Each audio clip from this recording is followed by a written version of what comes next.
Shalom Aleichem, Maurice Elkan Ben Avraham, le Torah Call Ministries, la Yeshiva Formation Talmidim et de la communauté Am Ségoula. Ravi de vous revoir. Un autre jour, un autre enseignement. La Gada familiale de Shavuot. Parce que nous sommes dans le mois de Sivan, et puis on va déguster cet enseignement. On va rentrer dans la profondeur comme on peut. De toute façon, il y a un document.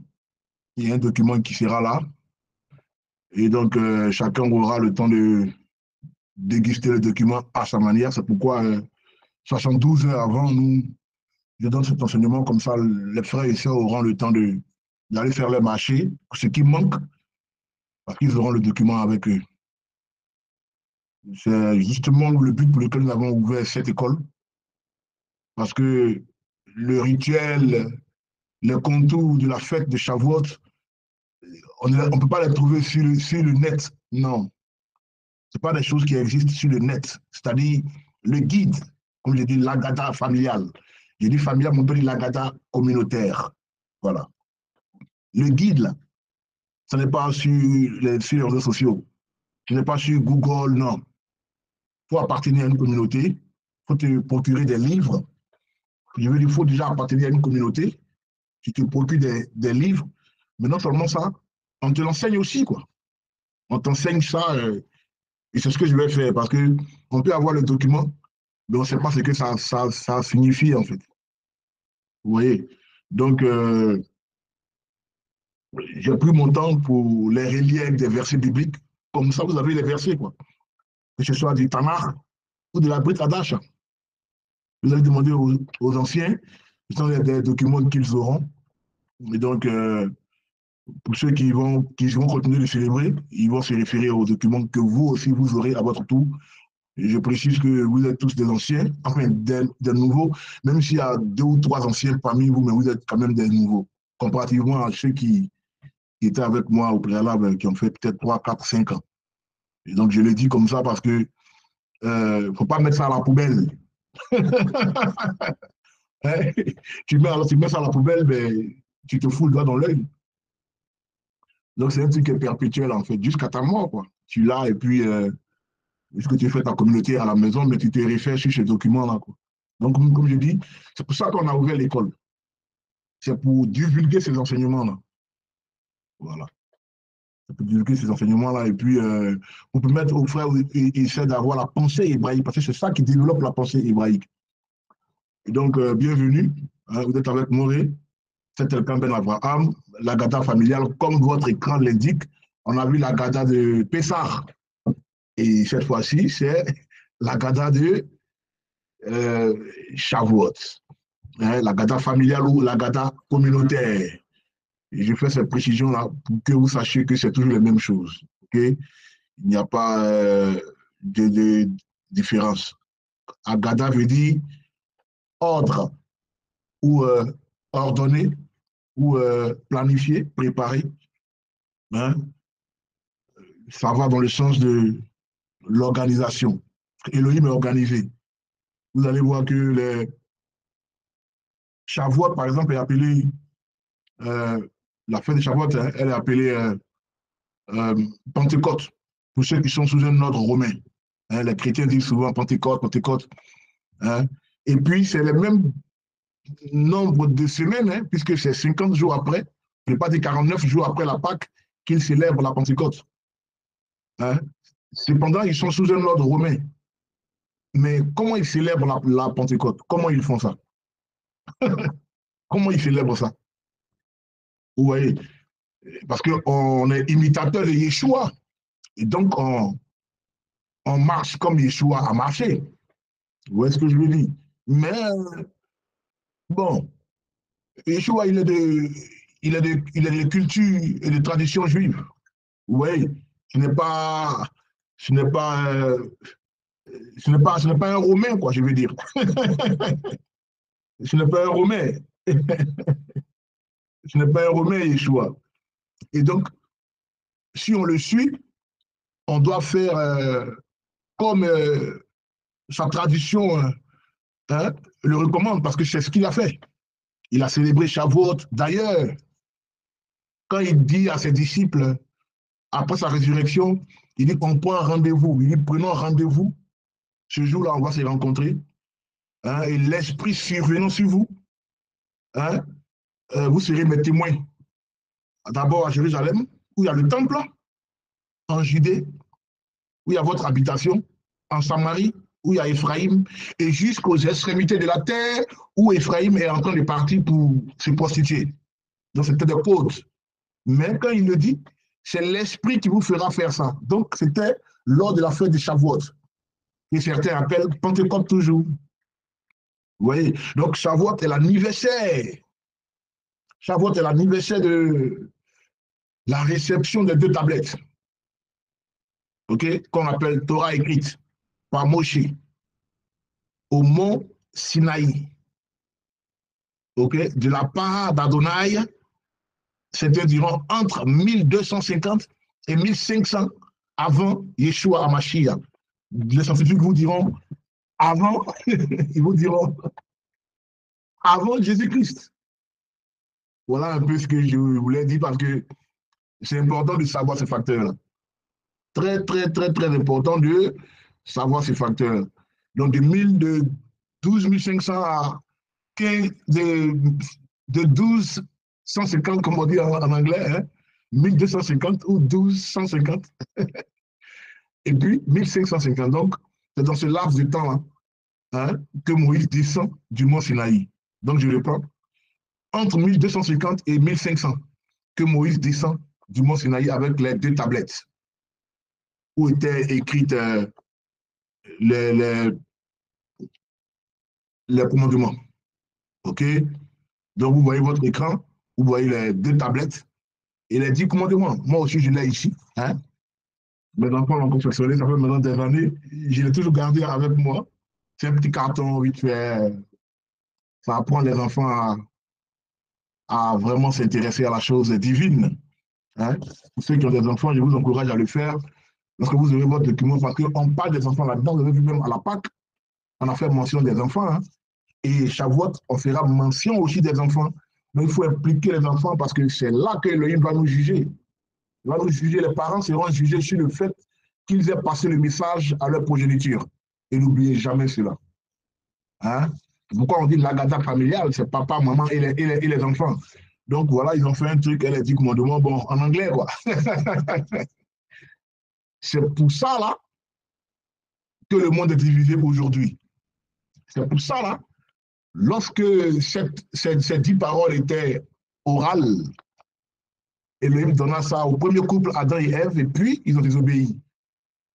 Donc, ils les chassent du jardin, ils vont chez le voisin qui a trompé le serpent à Satan, ils passent du temps là-bas, ils sont en esclavage 400 ans, plus 30 années, et puis à côté de ça, ils sont délivrés lors de la Pâque. Donc, à la Pâque, quand ils sont délivrés, ils quittent l'Égypte, mais une fois dans le désert, lors du deuxième mois, de la deuxième année, hein, ils quittent là-bas, ils sont dans le mois d'Iyar, et puis ils sont dans le désert, ils vont commencer à bâtir le tabernacle. Et puis, le troisième mois, c'est Sivan, donc nous rentrons dans le mois de Shavuot. OK? Et donc, c'est l'anniversaire de la réception. Donc, nous allons célébrer ça le mardi 11, hein, l'anniversaire de la réception des deux tablettes hein, reçues par Moshe. Hein? Donc, c'est aussi pendant une célébration de la fête de Shavuot que le roi Kodesh, okay, le roi Kodesh est survenu sur les disciples, okay, dans le temple à Jérusalem. C'est important de préciser ça parce que, bon, vous allez entendre souvent des expressions comme la chambre haute, la chambre haute. Mais la chambre haute, ce n'est autre qu'un autre langage, hein, ce n'est autre qu'un langage qui veut dire la maison du ciel. Quoi. Pourquoi? Parce que le temple, qui est la chambre ou maison, était situé sur une colline, qu'on appelle le mont Moria. OK? Le mont Moria, où était le temple, où vous voyez le mur de lamentation, là. Toute cette zone-là, c'est une montagne qui est au-dessus du mur. Vous voyez, les grands frères sont en train de prier au milieu de la montagne, là, et lamentation, là. Et cette lamentation, ces murs de lamentation, là, derrière ces murs-là, il y a une mosquée, Aksa ou Askala. Mais c'est sur une montagne, en fait, une colline. Donc, ils appellent chambre parce que le temple contenait plusieurs chambrettes, si on peut le dire ainsi. Mais c'est le langage pour dire la maison haute, pour dire la maison du ciel. Comme Moïse qui part, par exemple, sur le mont Sinaï, hein, il est dans un palais royal, en fait. Moïse étant sur le mont Sinaï, c'est comme se trouver dans un palais royal, il va voir le roi au-dessus de la montagne. Donc, on peut appeler ça aussi la montagne, la chambre haute, ou le palais haut, ou la maison haute divine. Voilà, en fait, le langage. Donc, ce n'était pas une chambre haute spéciale dans un coin là-bas, non. Ils étaient tous dans le temple, se sont réunis dans le temple. Pourquoi? Parce que c'est que là-bas seulement que le roi peut descendre. Le roi ne peut descendre que là-bas seulement. Il n'y a pas un lieu où le roi peut descendre. Vous allez voir, on va lire rapidement. Exode 40, 33 à 35. On prend l'exemple de Moïse. Vous allez voir comment la Bible est très intéressante parce qu'elle nous permet de suivre de manière chronologique aussi, mais aussi thématique, hein, les événements qui sont passés, qui sont succédés, comme on a vu dans la parachate qui vient de passer là, Bamidbar, on a pu faire la jonction entre certaines entités du passé avec Nombre et avec le prophète Esdras, on a pu les relier, les 20 lévites qui ont été choisis, les 20 personnes, pareil pour Nombre, 20 personnes ont été choisies, mais pourquoi? Ce n'est pas fait par hasard en fait. Hein, donc on va voir ce côté thématique et chronologique avec Moïse, on va le voir aussi avec Salomon dans 2 Chroniques, on va le voir aussi avec les Talmudim de Yeshua dans Actes des Apôtres, et ainsi de suite avec Paul dans Corinthiens et Éphésiens, comme votre écran l'indique. Alors, étape par étape, on va dans Exode chapitre 40. Alors, Exode chapitre 40 nous révèle comme ça, au verset 33, hein, nous révèle comme ça que finalement, il s'agit de Moïse, hein, finalement, il dressa le parvis autour du tabernacle et de l'autel, et plaça le voile à l'entrée du parvis. Alors, verset 34, la nuée couvrit la tente de la rencontre ou de la signation, et la gloire, soulignez la gloire, et la gloire d'Adonai remplit le tabernacle. Verset 35, Moïse ne pouvait pas pénétrer dans la tente de la rencontre parce que la nuée reposait dessus et la gloire d'Adonai remplissait le tabernacle. Moïse était demandé de confectionner le tabernacle. Vous vous souvenez que lui m'a dit quoi? Selon le modèle que tu as vu au top du mont Sinaï, là, hein, il faut voir tes frères, les Lévites, vous allez me bâtir un lieu sur terre où je viendrai pour résider. C'est vrai que je vis dans les cieux, mais c'est vrai que le trône, hein, les cieux représentent mon trône, mais la terre est mon marchepied. Et j'aimerais que tu me bâtisses un lieu sur terre comme ça. Je pourrais venir souper avec vous, ok? Je pourrais venir faire Ona avec vous. On peut faire aussi Menoura, se reposer ensemble, ok?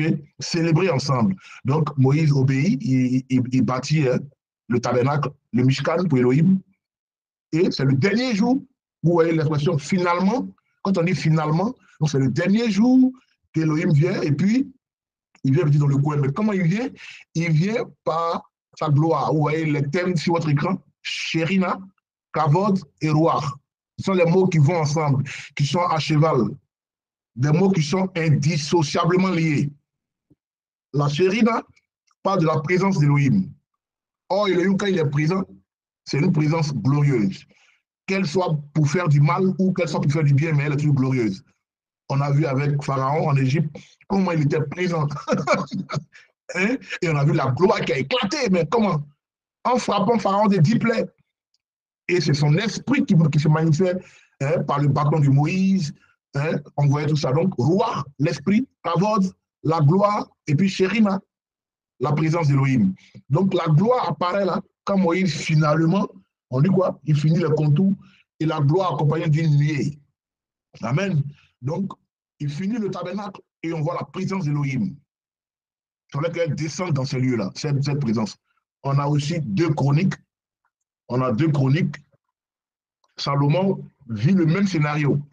Salomon aussi, il vit le même scénario. Deux chroniques, chapitre 7. Qu'est-ce qui se passe? Verset 1 à 3. Lorsque Salomon eut achevé de prier,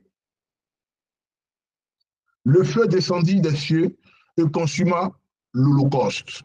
Vous suivez avec moi, les frères. Hein? Le feu descendit des cieux et il consuma l'holocauste et les sacrifices. Et la gloire d'Adonai, encore la même gloire là, qui est descendue dans le tabernacle autrefois, le Mishkan. Et là, Shlomo, il lui était recommandé de bâtir le premier temple pour Adonai. Même scénario. Vous voyez? Donc, le Mishkan, le tabernacle, était l'ombre, si vous voulez. Il y a plusieurs ombres, hein, mais le Mishkan était l'ombre vraiment parfait de ce qui allait être produit. Donc, le se révèle à David, le père de Salomon.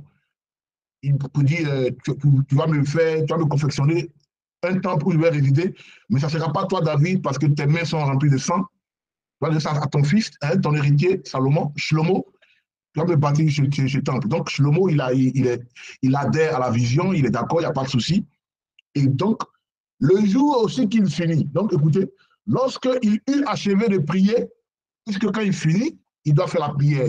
La prière se trouve dans Samuel, 2 Samuel, ok? Lorsqu'il eut fini de prier, le feu descendit des cieux et consuma l'holocauste et les sacrifices. Et la gloire d'Adonai remplit la maison de sorte que les Kohanim, les sacrificateurs, ne pouvaient entrer dans la maison d'Adonai. Vous voyez, maison d'Adonai, chambre d'Adonai. La chambre haute, là, c'est ça. Maison d'Adonai. Je précise parce que vous voyez, autrefois, moi, par exemple, depuis 2004, hein, lorsque je quitte le monde chrétien, bon, je ne vais pas dire qu'on était mystifié parce que on ne crache pas dans la soupe. Bon, on pensait à chambre haute, mais pour dire temple, c'était ça le concept. Mais nobody, pourquoi te dire que c'est un temple? Vous voyez? Parce que le temple, c'est le tournant, en fait. Elohim, c'est un roi. Il ne peut pas descendre sur terre comme ça s'il n'y a pas de temple. Bien que même il soit un temple, son corps soit un temple, quoi. C'est important ce que je dis. Et les Kohanim, sacrificateurs, ne pouvaient pas rester parce que la gloire était forte, comme pour Moïse. On dit quoi? Moïse ne peut pas pénétrer dans l'enceinte du tabernacle parce que c'était tellement fort, la présence, la cavode et le roi. Et on dit quoi dessus? Quoi? On dit verset 3, on dit tout le peuple d'Israël vit le feu. Ah, le mot est lâché maintenant. Le feu. Quand vous voyez le feu maintenant, c'est le roi. D'accord? Le roi a plusieurs formules, hein. Il a plusieurs formes aussi. Hein. C'est l'eau, c'est le feu, d'accord? C'est le vent. Et donc, tout le peuple d'Israël vit le feu descendre et la gloire d'Adonai était sur la maison. Donc, tout le monde a vu, à l'œil nu, tout le monde a pu voir ça. Hein? Ils ont testifié. Et donc, la gloire d'Adonai était sur la maison. Ils s'inclinèrent, hein, les Kohanim, mais tout le monde qui était là s'inclinait, la face contre terre, sur le sol. Parce que quoi? Ils ont reconnu la présence divine. Et il rendit grâce à Adonai en se prosternant. Car il est bon, car sa miséricorde, sa grâce dure à jamais. Vous connaissez la chanson, hein?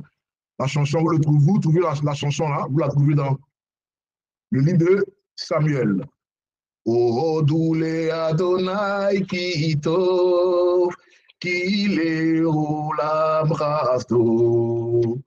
Oh, doule Adonai ki tov, ki leolam chasto. Odu, odu, odu, odu, odu le Adonai ki tov. Odu, odu, odu, odu, odu le Adonai ki tov. D'accord? Et donc, c'est une prière, c'est dans le psaume. Je cherche le psaume là pour vous. Hein? Je cherche le psaume en fait. C'est une prière qu'on trouve dans le psaume de David. Hein? Ta miséricorde dure à jamais. Hein? C'est une très bonne chanson. Donc c'est pendant qu'ils étaient en train de chanter la chanson là, que la gloire d'Élohim descend dans le temple maintenant, le Beth Amikdash. Et puis tout le monde a commencé à ne même pas se maintenir parce que c'est une présence extraordinaire. C'est ce que vous voyez chez les voisins là. Ouf, l'esprit, ouf, ouf, c'est ça. Bon, on ne juge pas quoi, mais bon. Amen. Et donc, c'est le psaume, j'ai peur de me tromper, non? Le psaume 134 ou 132. Voilà. Il faut que je vous donne ce psaume-là. Je n'ai pas pensé à ça, mais il faut que je vous donne. Voilà. Le psaume 136, d'accord? Verset 1, 2 à 3. Le psaume 136, verset 1, 2 à 3. C'est la chanson-là qu'il chantait. Et puis la kavod, la chérina et le rouak ensemble, sous forme d'un feu, descendent dans le temple. Et ce jour-là, personne ne pouvait résister à la présence d'Élohim. Et dans le livre des Actes, on voit maintenant avec Actes, avec les apôtres, celui qui a écrit le livre des Actes, je crois que c'est Luc, le médecin Luc qui a écrit Actes des apôtres. Oui, je ne crois pas, c'est lui. Le médecin Luc, il écrit Actes des apôtres. Et puis, c'est intéressant là-bas aussi. On a le même scénario. C'est pourquoi je parlais de la chambre haute, qui est tout autre que le temple. Donc, vous voyez, le tabernacle avec Moïse, le temple avec Salomon. Et puis, on voit maintenant dans Actes des apôtres, vous connaissez bien l'histoire, ces jours-là, tous les Juifs qui sont sous le ciel se sont rassemblés à Jérusalem. Ouais, vous vous souvenez, quand la fête de Shavuot arriva, d'autres, je sais que vous allez voir Pentecôte, mais ici, la Bible juive complète, quand la fête de Shavuot arriva, les croyants se rassemblaient tous dans un même lieu. Soudain, un son vint du ciel. OK? C'est pourquoi on appelle ça la chambre haute, comme j'ai dit, la maison du ciel. Vous voyez? Donc, c'est du ciel que tout peut arriver pour descendre dans le tabernacle. Ce n'est pas un lieu spécial, chambre haute, non. Ou dans la broussaille, non. C'est là où on lui a confectionné un lieu pour qu'il réside, le tabernacle ou le temple, d'accord? Pour qu'il vienne résider. C'est pourquoi, quand le temple est détruit, notre corps devient le temple d'Élohim. Donc, c'est en nous qu'il vient résider maintenant. Et donc, notre corps, là, n'est pas à prendre à la légère, en fait, puisque c'est le lieu. Lui, il cherche à habiter dans un corps. C'est un esprit. Les esprits, ils ont pour rôle ou pour responsabilité de nous guider, hein, que ce soit mauvais ou bon esprit, hein, mais ils adorent résider dans le corps. Vous voyez, mon mouchoir, c'est un corps. Je commence à l'adorer, tout de suite, un esprit rentre là-dedans, automatiquement. C'est pareil pour le corps humain. Pourquoi ils adorent le corps humain? Parce que l'homme est capable de réfléchir. L'homme a une âme. L'homme est esprit. Il possède un corps, mais il vit dans un corps, mais il possède une âme. Et l'âme, dans l'âme, il y a la réflexion, il y a le raisonnement, il y a le choix, ouais, il y a le moi. Moi. Donc l'homme peut réfléchir. Donc l'homme pose des actes. L'esprit mauvais, il peut pousser l'homme à faire du mal. L'homme peut avoir une bombe sur lui pour s'exploser, rien que pour tuer son entourage. L'homme peut manigancer, comploter contre quelqu'un, parce que l'homme réfléchit. Donc les esprits, non seulement adorent, ils aiment se faire adorer, mais aussi ils préfèrent le corps humain. Donc le temple est détruit de manière temporaire, puisqu'il sera reconstruit. On a vu ça dans la paracha passée, Bamidbar. Maintenant, c'est le corps de l'homme qui est le temple. Donc, la même sensation du tabernacle et du temple, on doit vivre ça avec nous. Marcher par l'esprit. Il doit avoir la chérina, la kavod et la présence d'Hachem Elohim dans notre corps. C'est important. Vous voyez? Et donc, je poursuis ma lecture. Alors vient un vent du ciel comme le rugissement d'un vent violent. Et il remplit toute la maison, pour ne pas dire toute la chambre, okay, où ils étaient assis. Puis, ils virent ce qui leur semblait être des langues de feu. Ah, le feu apparaît là encore. Des langues de feu. Elles se posaient et vinrent, elles se séparaient et vinrent se poser sur chacun d'eux. Verset 4. Ils furent tous remplis du Ruach Kodesh. Ruach Kodesh, et commençaient à parler en différentes langues, selon ce que l'Esprit leur permettait d'exprimer. Ça aussi, c'est un autre enseignement. Je crois que je vais faire mes vidéos les semaines qui viennent sur le parler en langue. Est-ce que c'est ce qu'on entend là? Riba, bali, baba, est-ce que c'est ça? Ou bien c'est de quoi il s'agit de parler en langue. D'accord? Et donc, vous avez ce facteur. Et puis, bon, continuez la lecture hein, avec 2 Corinthiens et Éphésiens. Bon, Corinthiens et Éphésiens, on sait tous que c'est le Rav Shaoul qui nous parlait de ça. Alors, pourquoi j'ai fait la lecture pour que on soit averti sur l'effet de l'esprit et que Shavuot et l'esprit vont de pair, puisqu'on a lu ici, quand, dans Actes des Apôtres, quand la fête de Shavuot arriva, on voit l'esprit qui descend, le roi Kodesh, et on voit aussi des langues de feu. Pareil pour Salomon, lors de la dédicace du temple, ok, c'était aussi lors d'une célébration de Shavuot. Pareil pour Moïse, avec le tabernacle dans le désert, c'était aussi lors d'une dédicace du tabernacle, la toute première dédicace. Et tout ça, pourquoi je parle du côté du facteur thématique et chronologique. Et ça, il faut le savoir. Tout ça, il faut le savoir. D'accord?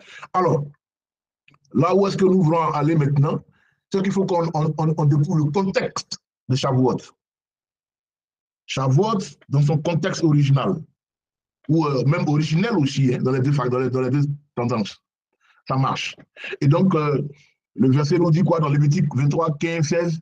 Depuis le jour qui suivra le jour du repos, c'est-à-dire depuis le jour où vous apporterez la gerbe à agiter, vous compterez 7 semaines complètes jusqu'au lendemain de la 7e semaine. Vous compterez 50 jours, puis vous présenterez une nouvelle offrande de grains à Adonai. Lévitique 23, 15 à 16. Qui parle là? C'est Elohim. À qui il parle? Moïse. Moshe. En lui disant quoi? D'abord, à quelle période? Ils vont célébrer la Pâque. Et donc, le lendemain du jour de repos, c'est-à-dire la Pessah, parce que la Pessah est aussi un jour de repos, la Pâque, vous allez commencer à compter 7 fois 7 semaines, jusqu'à 49 jours, et le 50e jour, c'est la fête de Shavuot. C'est le contexte originel de la fête de Shavuot. Et c'est important de savoir ça parce que je vous avais dit dans les vidéos précédentes, quand on faisait l'enseignement sur la Pessah et aussi sur le Sephirat Haomer, le comptage Yomer, qui s'en souvient? J'ai dit que la fête de Pâques prend réellement fin à Shavuot. Et nous comptons l'Omer parce que Elohim veut nous faire aller graduellement dans la bonne conduite. Il veut qu'on soit discipliné, qu'on discipline notre corps, âme et esprit jusqu'à ce qu'on qu'on reçoive l'esprit, c'est-à-dire les 2 tablettes. Donc Moïse va descendre, il va nous remettre les tablettes. Donc on est maintenant lucide, on était préparé pendant 49 jours. Chaque jour du comptage du Homer, on se renouvelait, on changeait notre comportement, notre attitude. Le croyant qui est dans la Torah, qui est dans la Torah, hein, je précise, et on arrive à Shavuot, et puis il a encore gardé rancune à quelqu'un, c'est que c'est pas un croyant. C'est-à-dire qu'il dit garder rancune, il n'a pas pardonné, il ne pardonne pas, ou bien je ne sais pas comment il a dit ça. En fait, il s'est séduit lui-même, quoi. Ta soeur, ton frère, ton collègue de service, il s'est passé un truc. Bon, oublie, pardonne. Il ne faudrait pas que ça t'affecte. Pourquoi? Parce qu'il y a un festival qui arrive. Libère-toi, sois libre. Laisse Elohim gérer les autres trucs parce que tu ne peux pas gérer toi-même. Laisse Elohim gérer. Vis ta vie, sois dans la paix, fais tes prières quotidiennes, fais ton Shabbat. Prépare-toi pour la fête de Shavuot parce que ça, c'est un festival. Vous avez dit qu'on a 3 festivals dans l'année. On a 7 convocations, mais on a 3 festivals parmi les 7 convocations, qui sont la fête de Pâques, la fête de Shavuot et la fête de Sukkot. Ça veut dire quoi? Ce sont des pèlerinages. On monte à Jérusalem. Vous voyez, on monte. On va alors dans la chambre haute, dans la maison du ciel, hein, dans le temple à l'époque. On vient de lire Actes des Apôtres. tous les Juifs qui sont sous ce ciel-là se sont rassemblés ce jour-là à Yerushalayim. Pourquoi? Pour la fête de Shavuot, que certains appellent Pentecôte. Donc, ils ont déjà compté leur Omer. C'est le 50e jour qu'ils arrivent avec la nourriture, avec l'argent. Jérusalem est remplie. C'est la fête partout. Et puis, le temple était un lieu de rendez-vous. C'était un lieu où les gens, tu cherches quelqu'un, tu dis, mais les gars, et Kéfa, et Pierre. On dit, mais Pierre, il est là-bas, il est au Mont Moria. Oh là là. Et tu vas, tu le cherches, il y a du monde. Pourquoi? Tout le monde vient, c'est un pèlerinage. Ceux qui ont dit quoi? Dans des apôtres, qu'est-ce qu'on dit? On dit les Juifs de l'Arabie Saoudite, les Juifs de Rome, les Juifs de l'Égypte, les Juifs de la Mésopotamie, les Juifs de Babylone, les Juifs de la Libye, même la Libye voisine chez nous ici. L'Égypte, tout ça, là, en Afrique ici. Vous comprenez un peu? Donc, tous ceux-là prennent le chameau, et puis d'autres même marchent tout ça, là, et puis ils arrivent en Israël. Donc, il y a du monde, Jérusalem est rempli autour du temple. Vous voyez un peu le film. Et donc, après la fête de Pâques, vous allez compter 7 fois 7 semaines jusqu'au 50e jour et vous allez célébrer. C'est pourquoi je vais vous donner la signification du mot Shavuot, parce que Shavuot est un mot qui est très élastique. Hein. Vous allez comprendre bien son contexte, comme votre écran l'indique. Shavuot vient du mot Shavua. Vous voyez quand on finit Shabbat, qu'est-ce qu'on dit? Shavuatov, c'est pas ça? Bonne semaine ou bon début de semaine. Donc, Shavuot est le singulier de Shavuot, puisqu'on compte les semaines, mais ça veut dire 7. 7 fois 7, 49, plus un jour qui est le jour de la Pâque. C'est ça, qui fait 50. Donc, le 50e jour, c'est la fête de Shavuot. Et tout ça, c'est codé. J'ai beaucoup d'enseignements sur ma chaîne YouTube, au sujet du chipset, au sujet de la fête de Shavuot. Il y a d'autres enseignements, hein, des enseignements antécédents, passés. Hein. Et puis, même sur mon Facebook, hein, tout ça, j'ai parlé de ça là-bas. Alors, vous avez aussi la fête des semaines. Shavuot a plusieurs noms. Hein. Je vous donne ces noms-là présentement. Vous allez voir dans mes enseignements, vous allez retrouver tous ces noms-là. Hein. On peut dire Shavuot ou la fête des semaines. D'autres disent Pentecôte, je crois que ça vient du grec, pour faire allusion au chiffre 50. Hein. OK? Donc, Shavuot le dit, cette période de 7 jours ou période de 7 années. On voit le jubilé, hein, le repos de la terre aussi, on voit le Yovel, où on ne doit plus travailler et tout ça. OK? La fête des semaines, Shabbat. Shabbat. Vous connaissez Shabbat? Le Shabbat. Hein? Shabbat. Tu peux mettre le H à la fin. Ou 2B, c'est toi qui vois. OK? OK? On met le T à la fin quand il y a un autre mot qui vient après. Shabbat, Shalom. OK? Semaine de paix. OK? Chaque fois que vous allez voir un mot en hébreu, qu'il y a un T à la fin, alors qu'au préalable, il prenait un H, parce qu'il y a un autre mot qui le suit, et c'est le mot-là qui le guide, qui le dirige. On dit Shabbat, Shalom. Si on dit Shabbat, simplement, c'est Shabbat, simplement, ben, c'est par rapport à la semaine comme il se doit. Alors, qui veut dire jurer, qui veut dire serment, ou faire un serment. Donc, je tenais vraiment à vous révéler ces choses-là, parce que on entendait autrefois Pentecôte, Pentecôte, Pentecôte, mais il y a un rituel qu'il faut faire, et il y a le contexte originel, hein, il y a la signification du mot lui-même. Donc, on va répartir sur les traditions, parce que c'est important. Hein, la tradition, les coutumes et traditions qui sont associées à la fête de Shavuot, c'est important. Hein. À Shavuot, les Israélites, par exemple, ils se rassemblaient dans leur village avec les premiers fruits de leur récolte. Vous voyez, quand on finit la fête de Pessah, Pâques, le lendemain de la fête de Pessah, c'est quoi? C'est Yom Hamatzot, la fête des pains sans levain. Et après la fête des pains sans levain, on avait Yom ou bien Rad Abikurim, la fête des prémices. Donc, à partir de là, qu'on n'a plus de célébration à faire. Donc, on a les deux fêtes qui sont liées à la fête de Pâques. Fête des pains sans levain et la fête des prémices. Alors, la fête des prémices, c'est elle qui nous guide maintenant jusqu'à Shavuot. C'est pourquoi, j'ai dit, dans les villages, les gens se rassemblaient, ils avaient les prémices. Hein, la récolte, même ceux qui avaient aussi les premiers nés de leurs animaux, les gros et les menus bétail. Donc, ils emmenaient ça où ça? Au temple ou au tabernacle. Dans le désert ou au temple, autant quand Israël a atterri, ils traversent le Jourdain, ils atterrissent, et puis Salomon fait bâtir le temple. C'est là-bas qu'ils emmenaient tous les fruits et tout ça. Oui, on a lu Salomon. Il a fait quoi? Il a prié, et puis quand il a fini l'Holocauste, et la présence est descendue, quand ils ont chanté Odolé Adonai, ok? Donc, ce sont les prémices qu'on voit comme ça, les animaux là. Et puis, c'est là qu'ils se rencontrent, ok? Et c'est le lieu de fonctionnement des Lévites. Donc, les Lévites les accueillent, et puis ils commencent à chanter, ils commencent à louer Adonai ensemble.